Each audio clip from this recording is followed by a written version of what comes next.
প্রতীক চূড়ান্তভাবে প্রাপ্তিতে বিলম্ব হওয়ায় নির্ধারিত সময় অনুযায়ী নির্বাচনী মাঠে প্রচার প্রচারণা করা সম্ভব হয়নি। এর ফলে আমার গুরুত্বপূর্ণ সময় অপচয় হয়েছে। বর্তমানে যে স্বল্প সময় অবশিষ্ট রয়েছে তাতে সকল নির্বাচনী কর্মকাণ্ড যথাযথভাবে সম্পন্ন করা অত্যন্ত কঠিন হয়ে দাঁড়িয়েছে।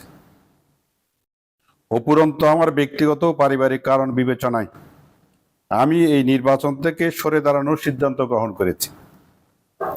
একই সঙ্গে 11 দলীয় নির্বাচন ঐক্যজোটের অন্যতম প্রধান শরিক দল বাংলাদেশ জামাত ইসলামীর মনোনীত দাঁড়িপাল্লা প্রতীকের প্রার্থী জনাব ডাক্তার মোহাম্মদ ফরিদুল আলমকে আমার পূর্ণ সমর্থন প্রদান করছি।